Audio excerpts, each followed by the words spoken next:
샘터교회 하반기 믿음 프로젝트 잠언 필사 오늘 3일차입니다. 잠언을 통해서 하나님의 지혜를 들으시기를 바랍니다. 누굴 통해서? 솔로몬을 통해서요. 잠언 1장부터 9장을 그리스도의 복음, 10장부터 31장을 그리스도인들의 삶이라고 제가 설명 한번 드렸었는데, 이거를 조금 더 세분화시키면 1장부터 9장까지의 내용은 내 아들아, 즉 그러니까 처음 인생을 살아가는 사람들, 인생을 어떻게 살아갈지 모르는 사람들, 그런 사람들을 향한 솔로몬의 15강화입니다. 그래서 1장 저희 첫 번째 주 했던 1차 때 했던 것들은 사실 15강화에 대한 설명이고요.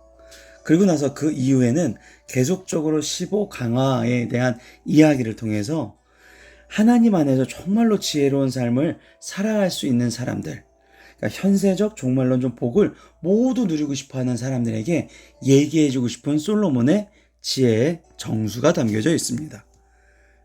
그래서 이 정말로 하나님 앞에 하나님께 받은 그 지혜가 총명한 이 솔로몬이 우리에게 하고 싶으신 얘기가 1장부터 9장까지 정말 잘 나와 있죠.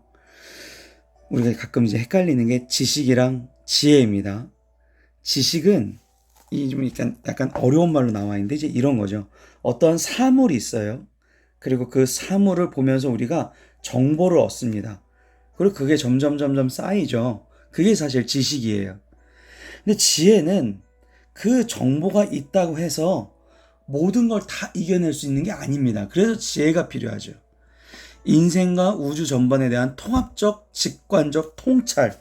예를 들어 이런 거죠. 나는 이런 사람이랑 어울려. 나는 이런 사람이랑 맞아. 이 지식이란 말이에요. 그 한 사물에 대한 축적. 근데 막상 이게 살아보니까 달라요. 그죠? 경험을 해보니까 그 사람이랑 또 다릅니다. 내가 실제로 겪어보니까 내 지식과 벗어난 순간들이 너무나 많아지죠. 그래서 우리에게 사실 지혜가 너무나 필요합니다. 그래서 솔로몬은 그거를 15강화, 그러니까 이 사람을 통해서 점점 이 지혜를 더하고 해서서 점점 강한 사람으로 만들어주는 거예요. 그 강한 사람이 바로 하나님의 지혜를 받은 사람. 그래서 우리가 두 번째 2일차 때는 훈계 순종과 악인의 유혹 거부, 이게 1강화였습니다. 오늘 3일차에는 어떤 거냐면 우매와 거만에 집착하는 자들을 향한 지혜의 경고입니다. 지혜의 경고. 어떤 걸까요? 잠언 1장 20절에 보면 지혜가 길거리에서 부르며 광장에서 소리를 높이며, 그러니까 지혜가 의인화된 겁니다. 지혜가 마치 사람처럼 된 거예요. 왜 우리 친구들 중에도 지혜라는 사람 참 많습니다. 그렇게 생각하시면서 지혜를 친구로 생각하시면서 아마 말씀을 보시면 되겠습니다. 지혜가 길거리가 즉 확 트인 거리에서 막 외치고 있어요. 광장, 즉 사람들의 왕래가 빈번한 곳에서 소리를 높이고 있다는 것입니다. 그러니까 다시 말하면 하나님의 말씀과 음성이 지금 여러분들에게 끊임없이 울리고 있다는 겁니다. 21절 보시면 시끄러운 길목에서 소리를 지르며 성문 어귀와 성중에서 그 소리를 발하여 이르되, 그러니까 모든 사람에게 지금도 지혜의 선포가 이루어지고 있다. 왜 우리 시험 기간에 선생님한테 가끔 그런 얘기 하거든요. 선생님 이거 시험에 안 나온 건데 왜 얘기하세요? 시험에 안 나왔는데 왜 내셨어요? 아니거든요. 내가 졸거나 내가 딴 생각을 해서 못 들을 거거든요. 사실은 하나님의 말씀은 여러분들에게 계속적으로 지금 선포가 되고 있다라는 것입니다. 22절 보시면 너희 어리석은 자들은 어리석음을 좋아하며 거만한 자들은 거만을 기뻐하며 미련한 자들은 지식을 미워하니 어느 때까지 하겠느냐. 이거를 세 사람한테 얘기한 것 같아요. 보세요. 어리석은 자들, 거만한 자들, 미련한 자들. 어리석은 자는 어떤 사람이냐면요, 이거를 이제 히브리어로 보면 유혹에 쉽게 넘어가는 자예요. 거만한 자는 상대방을 조롱하거나 비웃는 자. 미련한 자는 정신적으로 둔한 우매자. 정신적으로 둔한 우매자라고 하면 무슨 얘기냐면 지식을 싫어한다는 얘기예요. 어려운 거 싫어하는 거예요. 쉬운 것만 원해. 내 정신적으로 어려운 걸 겪어야 더 성장을 하거든요. 더 어려운 걸 문제를 풀어야 더 깊이 사고를 할 수 있는데 그렇게 생각하기가 싫은 거죠. 정신적으로 도는 우매자. 이게 미련한 자. 잠언 1장 23절에 보면 나의 책망을 듣고 돌이키라. 보라 내가 나의 영을 너에게 부어주며 내 말을 너에게 보이리라. 이거 너무나 멋진 구절인데요. 나의 책망을 듣고 돌이키라. 그러니까 우리가 회개를 뜻하는 히브리어가 두 가지가 있습니다. 나함, 그리고 슈브 이렇게 두 가지가 있어요. 나함은 뉘우치고 반성하는 거예요. 슈브는 돌아가다라는 뜻을 가지고 있습니다. 하나님이 말씀하시는 회개는요. 나함이 아니라 슈브입니다. 하나님 잘못했습니다. 죄송합니다.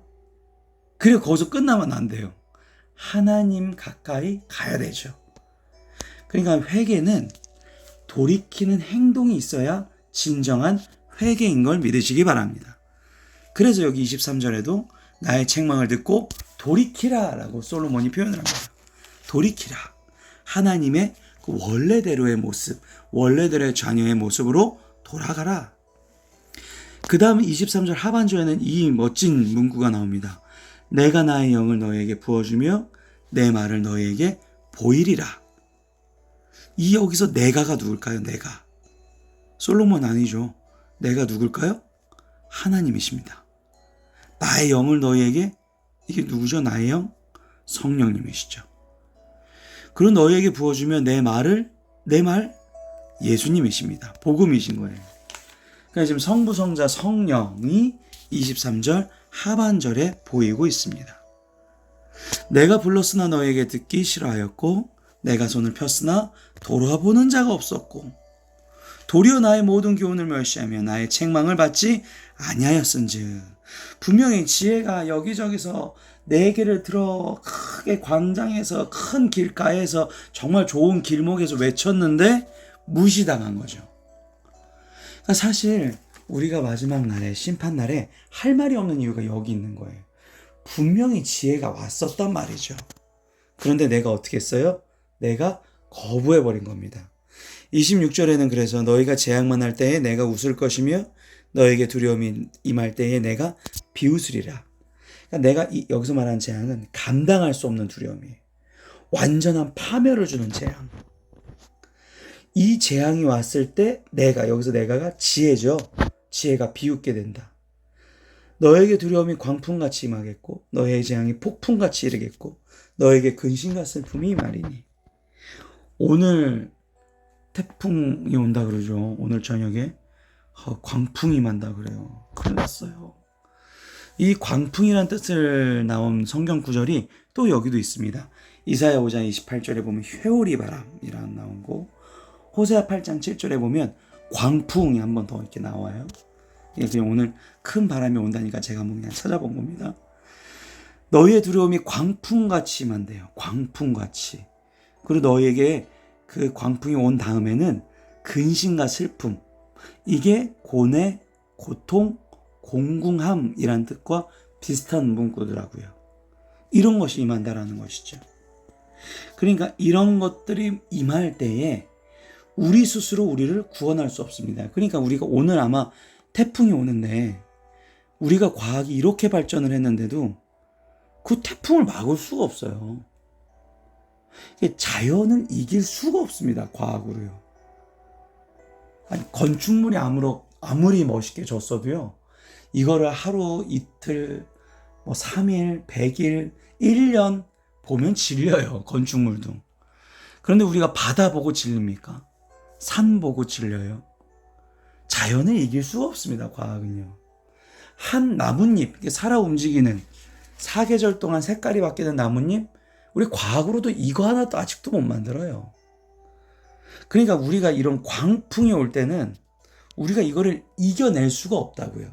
내가 아무리 공부를 많이 하고 아무리 과학을 많이 알았어라도 이 광풍을 이겨낼 수가 없습니다. 이 광풍 못 이겨내면 어떻게 되는 거죠? 근심과 슬픔이 임하게 된다. 그러니까 지금 이 잠언의 이 얘기들은 최후의 심판날의 얘기들이에요. 최후의 심판날에는 감당할 수 없는 재앙을 내가 다 받을 수밖에 없다. 이런 얘기죠. 그러니까 이게 아까 23절에 나온 돌이킨다는, 회개를 해서 하나님의 은혜를 체험할 수 있는 얘기와 다른 얘기예요. 이 지금 28절에 관련된 얘기들은 그때는 회개도 소용이 없다라는 거죠. 왜요? 최후의 심판날이기 때문에 그렇습니다. 최후의 심판날에는 더 이상 나를 구원해 줄 수 없어요. 그러니까 지옥이 무서운 이유는 딱 하나예요. 하나님의 손길이 없다라는 거예요. 거긴 하나님이 안 계신 유일한 곳. 그래서 지옥이 무섭습니다. 잠언 1장 29절에 보시면 대저 너희가 지식을 미워하며 여호와 경외하기를 즐거워하지 아니하며, 그러니까 다시 말해서 인간이 부인할 수 없는 확고한 지식, 이게 뭐죠? 이 7절에 나왔었죠. 1장 7절에 여호와를 경외하는 것. 그러니까 꼭 이거는 완벽하게 맞아떨어지는 지식이라는 거죠. 이 지식은 우리가 어쩔 수 없이 꼭 지켜야 되는 지식, 여호와를 경외하는 것. 나의 교훈을 받지 아니하고 나의 모든 책망을 어심 여겼습니다. 그러므로 자기 행위의 열매를 먹으며 자기 꾀에 배 부르리라. 그러니까 자기 행위라는 씨, 이 씨를 심으면 무조건 이 열매가 나요. 그러니까 팥 심은 데 팥 나고 콩 심은 데 콩 나요. 자기 행위가 이런 행위를 심었어요. 여호와를 경외하는 것을 거부하는 자기 행위를 심었으면 필연적으로 그 결과를 받을 수밖에 없다. 그래서 1장 32절 어리석은 자의 퇴보는 자기를 죽이며 미련한 자의 안일은 자기를 멸망시킨다. 이건 본질적인 진실이에요. 그러니까 어리석은 자의 퇴보가 뭐냐면 악한 본성으로 돌아가 버리는 거예요. 그러니까 하나님의 형상을 회복하는 것이 아니라 가인의 유전자의 그 본성으로 돌아가 버린다. 이렇게 되면 자기를 죽여버리게 된다. 죽음을 뜻하는 것은 지옥을 뜻하는 겁니다. 완전한 끝. 그죠? 우리는 사실 하나님의 자녀로서 영원한 생명을 보장받았는데 악한 본성으로 퇴보가 되면 자기를 죽여버리게 된다. 미련한 자의 안일, 그러니까 스스로 상태에 만족하는 나태함을 안일이라 그럽니다. 아이고 좋다, 이게 무조건 좋은 게 아니죠. 하나님 앞에 나를 계속적으로 감찰을 받아야 되죠. 계속적인 안일이 되면 자기를 멸망시킨다라는 것입니다. 그래서 33절 마지막이죠. 오직 내 말을 듣는 자는 평안히 살며 재앙의 두려움이 없이 안전하리라. 이거 마지막은 다 같이 한번 읽어볼까요? 시작. 오직 내 말을 듣는 자는 평안히 살며 재앙의 두려움이 없이 안전하리라. 오늘도 하나님의 지혜로 재앙의 두려움 없이 평안과 안전하시기를 주님의 이름으로 간절히 축원합니다. 수고하셨습니다. 지금까지 샘터감리교회 윤요한 목사였습니다.